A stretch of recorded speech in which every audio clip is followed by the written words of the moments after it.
में बस पंचम वर्ण का विधान है पदांत यरों के स्थान पर। तो इसके ये उदाहरण आपने देखे थे जहां पांचवा वर्ण हो जाता है।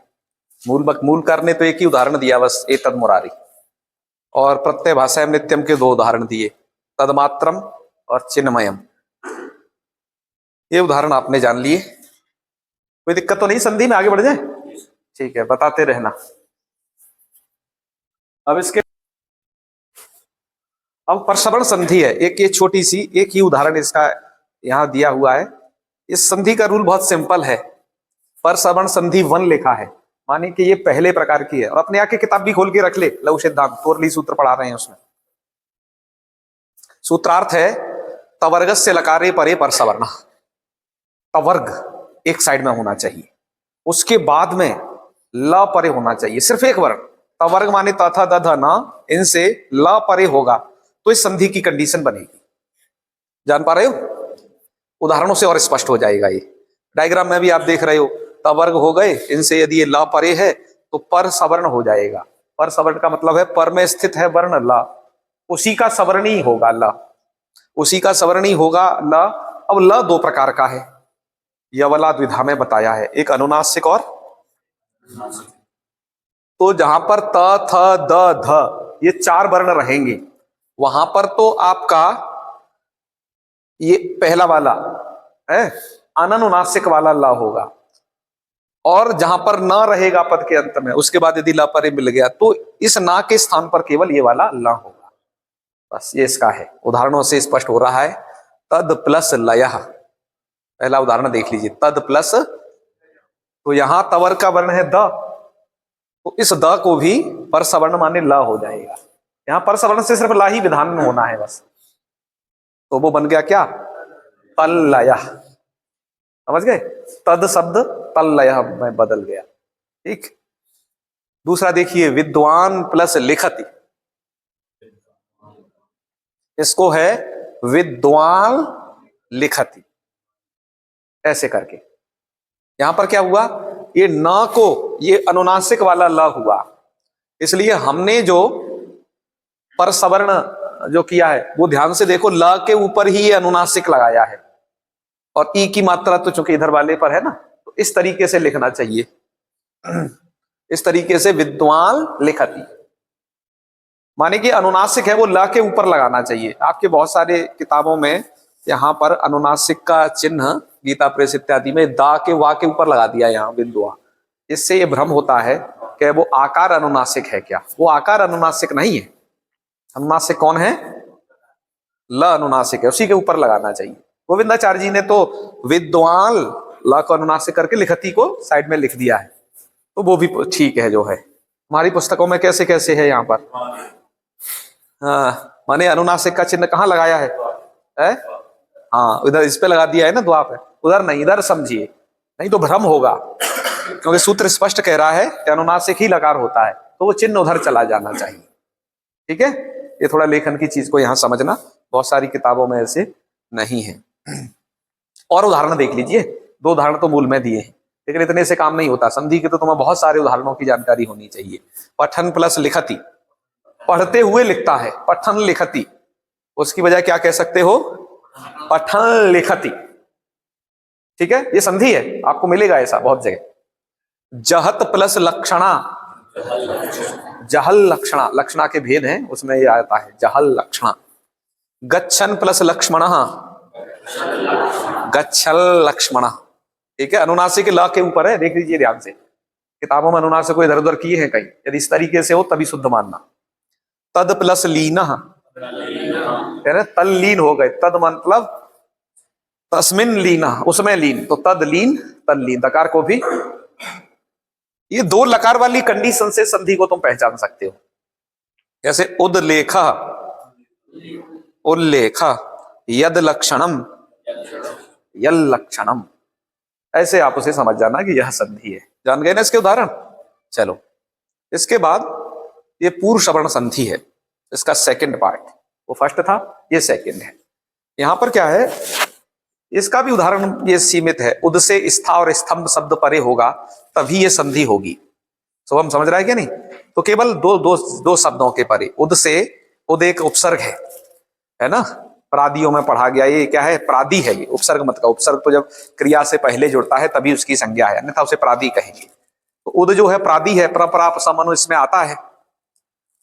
तो फिर उद से स्था और स्तंभ हो पर में, तो ये सूत्र करता है पूर्व सवर्ण। पूर्व सवर्ण शब्द का अर्थ ये होता है, अच्छा ये तो पर सवर्ण था, पर सवर्ण एक और आगे आएगा, ये अलग है, ये तो पूर्व सवर्ण है ना। पर सवर्ण का तो मतलब ये होता है पर में स्थित वर्ण का सवर्णीय अक्षर हो जाना, ये तो पर सवर्ण है। पूर्व सवर्ण में पूर्व में स्थित वर्ण का सवर्णीय अक्षर हो जाना, ठीक है, ये पूर्व सवर्ण होता है। यहां पर देखिए अब उद प्लस स्थानम, सूत्र कहता है उद से उदह स्था स्तंभो हो पूर्वस्य, उदह परयो हो स्था स्तंभो हो पूर्व सवर्ण। उद से परे स्था और स्तंभ को पूर्व सवर्ण होता है। उद से परे स्था हो या स्तंभ हो, उद से परे स्थानम में स्था है और उद से परे स्तंभनम में स्तंभ है, दोनों मिल रहे हैं, तो पूर्व सवर्ण होता है। पूर्व सवर्ण का मतलब है पूर्व में स्थित जो वर्ण, पूर्व में स्थित है द, तो द का सवर्णी इधर स्था के स्थान पर होगा, यहां द का सवर्णी वर्ण, सवर्णी जो होगा वो स्तंभ के स्थान पर होगा। सवर्णी क्या चीज होती है, जिससे जिसकी सवर्ण संज्ञा हो। सवर्ण के विषय में तुल्यस्य प्रयत्नम में बताया जा चुका है कि जिन दो वर्णों का स्थान तुल्य होता है उन दोनों की सवर्ण संज्ञा होती है ना। तो सवर्णी का मतलब उसी उच्चारण स्थान वाला और उसी आभ्यंतर प्रयत्न वाला वर्ण है, तो वो वर्ण उसका सवर्णी होगा। उदाहरण देखिए, जैसे क है, क का उच्चारण स्थान क्या है, कंठ है, और इसका अभ्यंतर क्या है, हाँ स्पृष्ट, स्पर्श उसकी संज्ञा है, स्पृष्ट क्या है उसका, तो जो वर्ण कंठ स्थान और स्पृष्ट प्रयत्न वाला होगा वही क का सवर्णी होगा। अब बताइए कंठ स्थान वाला और स्पृष्ट प्रयत्न वाले और कौन वर्ण है क के अलावा? मेरी बात समझ पा रहे हो, संज्ञा प्रकरण भूले तो नहीं हो? हाँ, तो ऐसा वर्ण है ख, ग और घ और ङ भी, इनका उच्चारण स्थान और आभ्यंतर प्रयत्न क के तुल्य है। जो क का है वही इसका है। कहने का मतलब है वर्ग के जो वर्ण है वो सवर्णी है एक दूसरे की, उसको ऐसे भी समझा जा सकता है, ठीक है। तो पूर्व सवर्ण होना का मतलब क्या है, पूर्व में स्थित जो वर्ण उसका ही सवर्णीय अक्षर इसके स्था के स्थान पर हो जाए, स्तंभ के स्थान पर हो जाए, तब ये काम करेगा, ठीक है। सूत्र है परिभाषा सूत्र अगला, तस्मादित्युत्तरस्य। जो परिभाषा सूत्र होते हैं इनका कार्य विधि सूत्रों के साथ मिलकर के होता है। विधि सूत्र है उदह स्था स्तंभो पूर्वस्य, परिभाषा सूत्र तस्मादित्युत्तरस्य है। परिभाषा सूत्र जो है अपने किसी चिन्ह को देख करके विधि सूत्रों के अर्थ करने में सहयोग करते हैं। तस्मादित्युत्तरस्य में जो तस्मात है ये कौन सी विभक्ति का रूप है, पंचमी का रूप है, ठीक है। तो तस्मात् इसका अर्थ किया पंचमी निर्देशेन क्रियमाणम कार्यम। यदि कोई सूत्र पंचमी का निर्देश मान करके किसी कार्य का विधान करता है, पंचमी का निर्देश माने जिस सूत्र में पंचमी विभक्ति दिखाई दे, उदह स्था स्तंभो हो पूर्वस्य, यहां पूर्वस्य में षष्ठी है, स्था स्तंभो में भी षष्ठी है, उदह में पंचमी है। जब आप हलंत पुल्लिंग में शब्दों के रूप चलाते हो ना, तो हलंतों का जो है, जैसे अच शब्द है, अच का पंचमी में बनता है अचह, ऐसे उद का क्या बनेगा, उदह।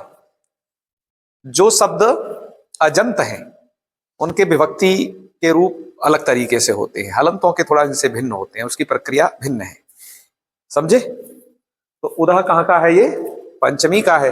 तो तस्मादित्युत्तरस्य इसी को देख करके प्रवृत्त होगा इस सूत्र में, इस सूत्र के अर्थ में सहयोग करेगा। ये कहता है पंचमी निर्देशेन क्रियमाणम कार्यम, पंचमी निर्देश से जो कार्य क्रियमाण हो, मतलब जो कार्य किया जा रहा है वह वर्णों के व्यवधान से रहित पर को जानना चाहिए, वह कार्य वर्णों के व्यवधान से रहित पर को जानना चाहिए। अब देखो एकदम समझो, ये सूत्र ये कहना चाहता है पंचमी निर्देशेन क्रियमाणम कार्यम, उदह स्था स्तंभो पूर्वस्य। इस सूत्र में उदह इस पंचमी का निर्देश करके क्रियमाण कार्य है पूर्व सवर्ण कार्य। ध्यान से फिर से इस पंक्ति को सुनो। पंचमी निर्देशेन क्रियमाणम कार्यम उदास्त स्तंभो। इस सूत्र में पंचमी निर्देशेन क्रियमाण कार्य क्या है? पूर्व सवर्ण कार्य। तो पंचमी निर्देशेन क्रियमाणम कार्यम वर्तते पूर्व सवर्ण कार्यम। वह जो कार्य होगा वो वर्णांतरेण अव्यवहितस्य, वह कार्य वर्णांतरेण अव्यवहितस्य, वर्णांतरेण मतलब किसी अन्य वर्ण के व्यवधान से रहित होगा। यानी का मतलब क्या है? उद से डायरेक्ट स्था या स्तंभ परे हो, अन्य वर्ण का किसी का बीच में व्यवधान नहीं चलेगा। समझे? इसलिए उदह परयो कहने से ऊपर वाले सूत्र में ये अस्पष्ट था कि उद से परे स्था स्तंभ हो, बीच में व्यवधान चले या न चले, ये अस्पष्ट था। लेकिन इस सूत्र ने कह दिया कि नहीं, किसी दूसरे वर्ण का व्यवधान नहीं होना चाहिए, माने उद से डायरेक्ट परे स्था और स्तंभ होना चाहिए। इस सूत्र ने इसके अर्थ में सहयोग किया। इस सूत्र का अब अर्थ ऐसे समझना, उद से अव्यवहित परे स्था और स्तंभ हो। उद से, हमारी कंडीशन वैसे ही है, उद से अव्यवहित परे, अव्यवहित परे मतलब डायरेक्ट परे, बीच में कुछ और वर्ण ना हो। उससे स्था और स्तंभ हो, तो स्था है यहां पर, उससे स्तंभ यहां पर है, बीच में कुछ वर्ण का व्यवधान नहीं है। माने कि यदि यहां उद प्रस्थानम रहता, प्र का व्यवधान, तब ये सूत्र नहीं लगेगा, क्योंकि प्र का व्यवधान आ गया, उसके उद के बाद डायरेक्ट स्था नहीं मिल पाया है। तो ऐसा वर्ण का जहां व्यवधान रहेगा तब ये सूत्र नहीं लगेगा। उद से डायरेक्ट परे स्था और स्तंभ चाहिए। ये इन दो सूत्रों का आशय आपने समझा। अब ठीक है, अब तक हम इन निर्णय पर पहुंच गए, उद से डायरेक्ट परे, अव्यवहित परे, है ना, जो इसके शब्द हैं, उस उद से अव्यवहित परे स्था और स्तंभ हो तो पूर्व सवर्ण होता है। तो ठीक है भाई, तो क्या मतलब स्था और स्तंभ को पूरे को पूर्व सवर्ण कर दें क्या? पूरे स्था को, पूरे स्तंभ को पूर्व सवर्ण कर दें क्या? तो उसके लिए सूत्र ने अगले ने निर्णय दिया आदेह परस्य। इस सूत्र ने कहा परस्य यद विहितम तस्य आदेर बोध्यम। पर को जो कार्य का विधान किया जाता है वह उसके आदि वर्ण को हो जाता है, पूरे को नहीं। तो पर को जो विधान किया गया कार्य है, माने पर माने स्था को विधान किया गया, यहां पर उद से पर है स्तंभ, इनको जिस कार्य का विधान किया जा रहा है, परस्य यद विहितम तस्य आदेर बोध्यम, वह उसके केवल आदि वर्ण को होगा। आदि वर्ण माने उसके प्रथम अक्षर को होगा। तो उद से ये पूरा स्था है, इसको पूर्व सवर्ण होना है। इस सूत्र ने कहा कि पूरे को नहीं करो, उसके सिर्फ आदि माने पहले वाले वर्ण को करो, तो ये स के स्थान पर पूर्व सवर्ण होगा। यहां पर भी स्तंभ पूरे के स्थान पर पूर्व सवर्ण ना होकर के उसके आदि वर्ण केवल स के स्थान पर पूर्व सवर्ण होगा। अब कहा कि जी पूर्व सवर्ण में क्या करें? यहां पर देखा पूर्व सवर्ण द है, यहां पर भी द है, तो पूर्व में स्थित वर्ण है द। द के सवर्णी वर्ण कितने हैं? 5। मैंने बताया ना, जो वर्ग में जो वर्ण होगा उसके वो सवर्णी हैं सब। तो इसके तथा दादा ना 5 वर्ण हैं। अब इन 5 वर्णों को इस सा के स्थान पर इनमें से ही पूर्व सवर्ण करना है। तो क्या ये सबके सब बैठा दें कि नहीं? यहां पर अब स्थानिंतरतमः का प्रसंग होता है। ये परिभाषा सूत्र आप पहले पढ़ चुके हैं। एकस्य स्थाने अनेकानाम आदेशानाम प्राप्ति है। एक के स्थान पर अनेकेशाम, है ना, अनेकेशाम आदेशानाम प्राप्ति, अनेक आदेशों की प्राप्ति है। तो यहां पर अब इस स के स्थान पर पूर्व सवर्ण कहने से 5 की प्राप्ति है। अब इनमें से कौन होगा? तो स्थानांतरतम कहता है कि जो अंतरतम होगा वो हो जाएगा, है। प्रसंगे सती सदृशतम आदेश स्यात्, प्रसंग होने पर जो सदृशतम है वो हो जाएगा।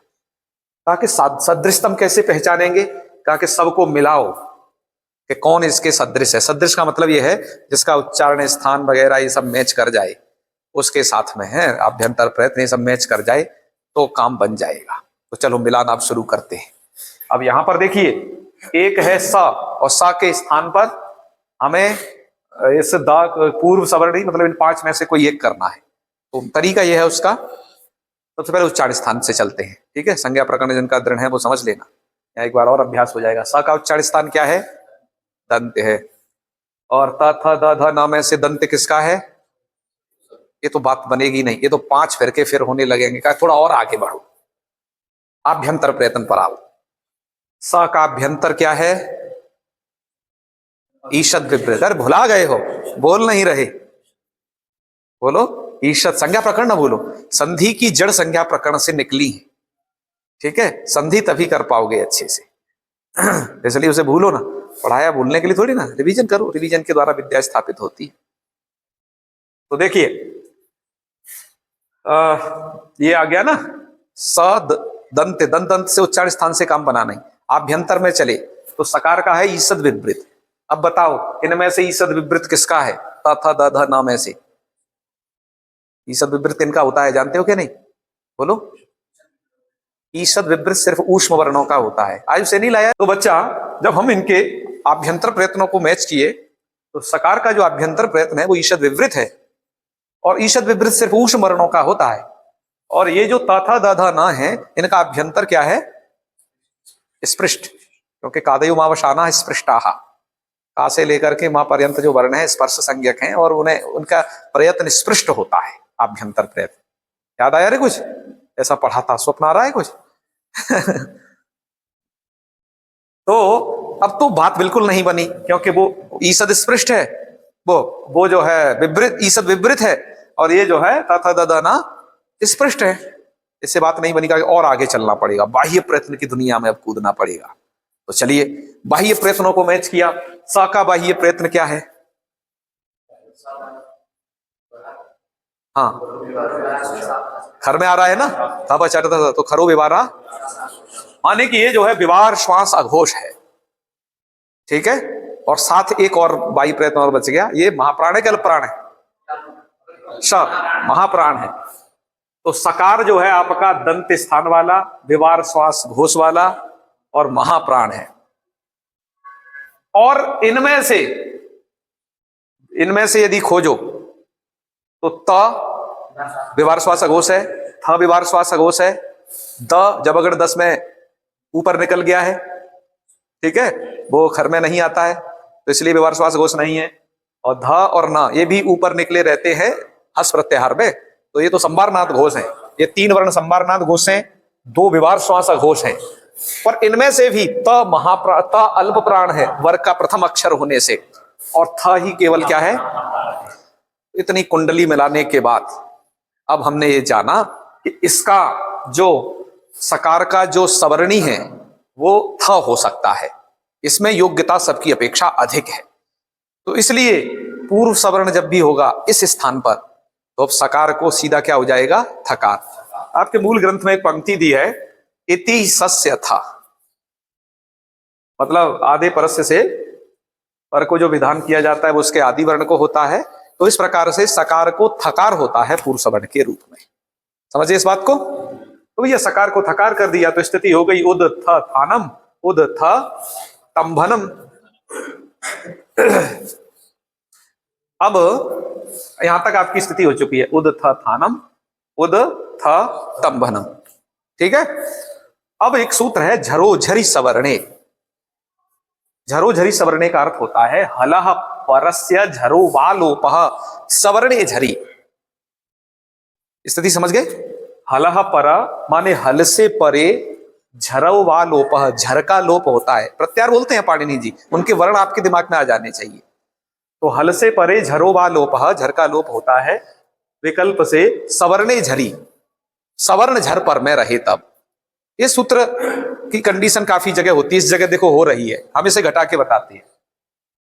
हल हो गया द, हल वर्ण मतलब है, हल है द, हल से परे झर का लोप होता है। झर है कि नहीं? ये थ झर है।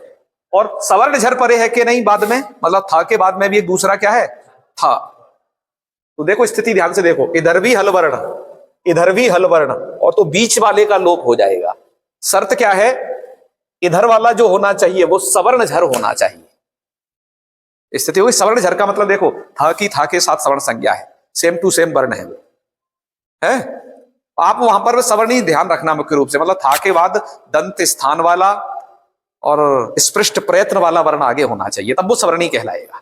माने कि सीधी शॉर्टकट बात यह है, उससे आगे जो वर्ण होना चाहिए वो उसी के वर्ग वाला होना चाहिए, उसको ऐसे कह सकते हैं। तो क्या होता है इसका, क्या हो जाता है बीच वाले का फिर लो। तो सूत्र का अर्थ देखिए, हला परस्य झरो वा लोपः सवर्णे झरी। तो सवर्ण झर परे है और हल से परे है, ये था, इसका क्या हो गया? लोप।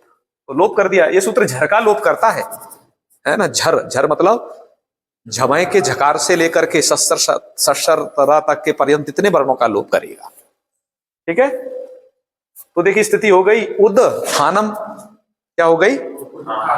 स्थिति हो गई उद्धानम। ये सूत्र है चर्तु संधि वाला जो इस स्थल पर दर्शाया है। हम कहते हैं ना चर्त हो गया। चर्त क्या चीज है समझो इसे। खरी च सूत्र है। सूत्र का अर्थ होता है खरी झलाम चरहस्यु। खरी का मतलब जब खर प्रत्याहार के वर्ण पर में हो।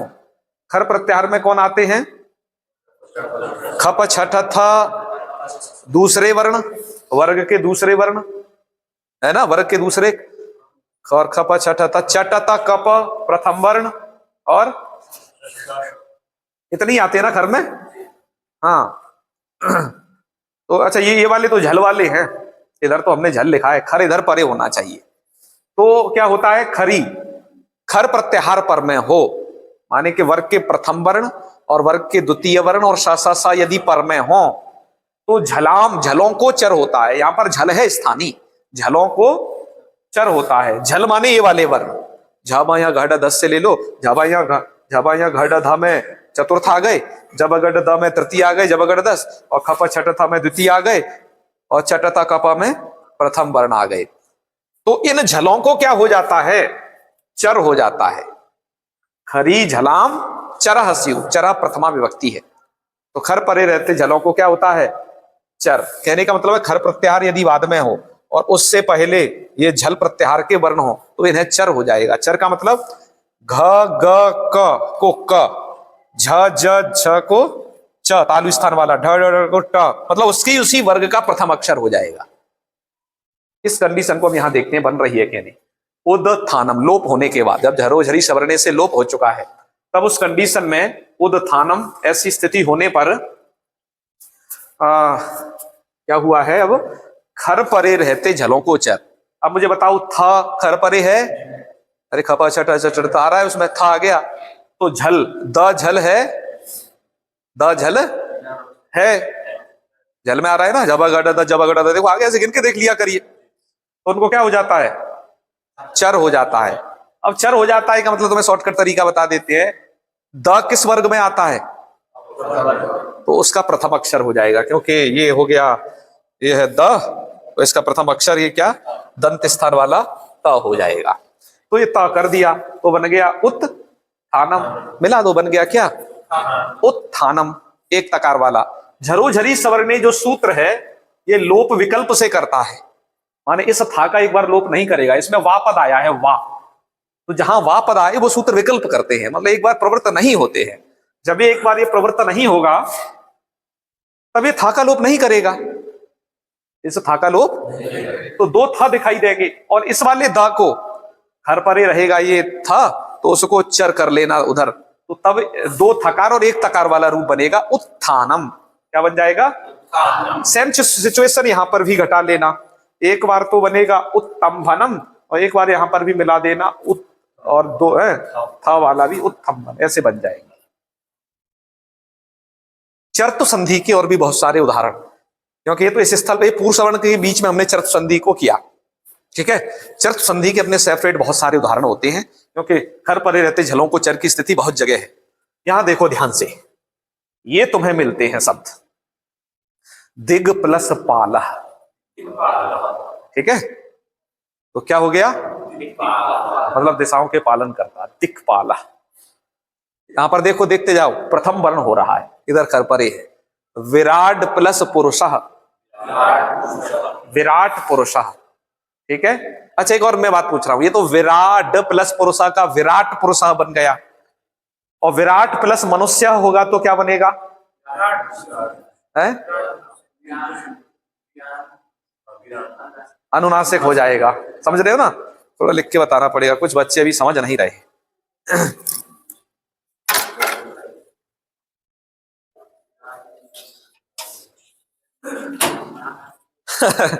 शब्दों के थोड़े से चेंज होने से संधियों की कंडीशन बदल जाती है पूर्णतया।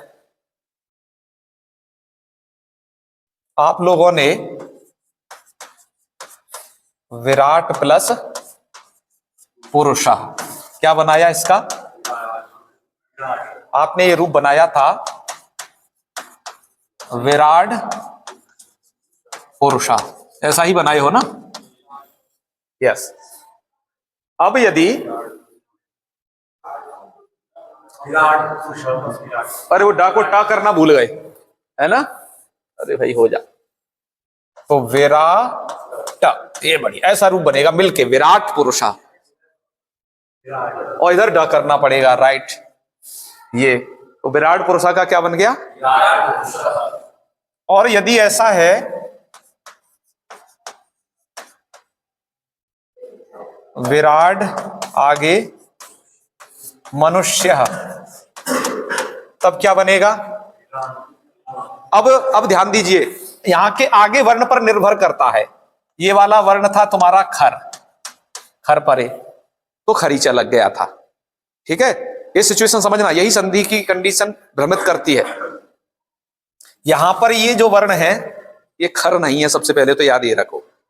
यहां पर आप एक रूल पढ़े हो, यरो नुनासिके नुनासिको वा, ये वर्ग का पंचम अक्षर है, तो इसलिए इधर भी क्या कर देगा, ये पंचम वर्ण करवा देगा। और पंचम वर्ण की स्थिति क्या होती है? ये ड किस वर्ग में आता है? ट वर्ग का पंचम कौन है ना? तो कहने का मतलब रूप आपका ये बनेगा, देख रहे हो थोड़ी थोड़ी चीज से कैसे, है ना? चलो एक और।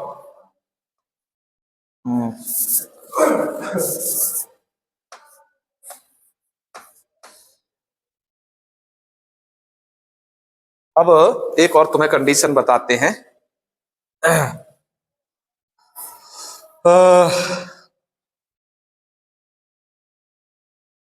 विराड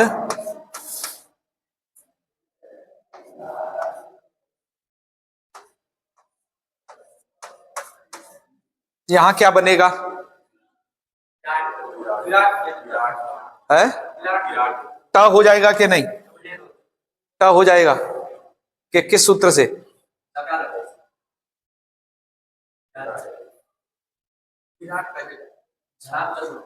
है झलाम जो सुनते तो हमने लगा के ही रखा है, ड तो कर ही लिया है, तृतीय वर्ण तो है ऑलरेडी, है ना? क्या होगा? टकार हो जाएगा। टकार के लिए ध्यान दो, कब होता है? क्या ये खर है? बताइए, ज खर है? खर नहीं है तो आप खरीचा लगा नहीं सकते हो। इसलिए मेरे को ध्यान से, संधि ये बड़ी बारीकी से की जाती है। ये वाला वर्ण खर नहीं है, इसका मतलब क्या है कि ये डकार वाला ही सही रहेगा। डकार वाला सही रहेगा क्या नहीं? विराड जगत पर और तो विचार किया जाए, ये बंदा टवर्ग का है और ये वाला किसका है? तो और कोई संधि हो सकती है नहीं उस जस्तु के बाद? अरे ऐसी कोई संधि के रूल पढ़े हो जिसमें एक साइड टवर्ग हो, एक साइड चवर्ग वाला वर्ण हो? है इष्टुनाष्टु, क्या पढ़े हो? इष्टुनाष्टु पढ़े हो ना सामान्य ना, पर इष्टुनाष्टु यहां लग पाएगा? क्यों नहीं लग पाएगा, नियम बताओ।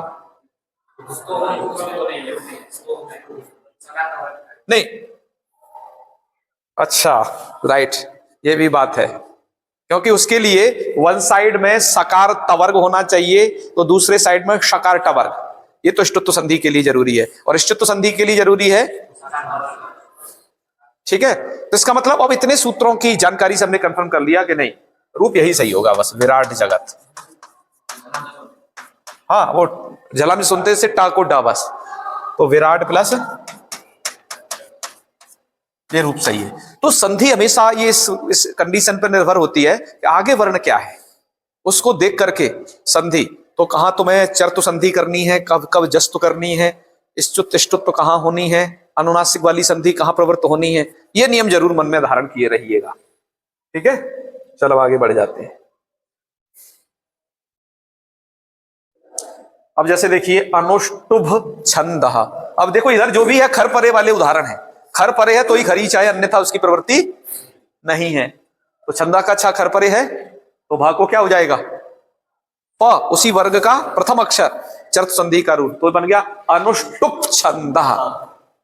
ठीक है, उद प्लस पतति, उत्पतति माने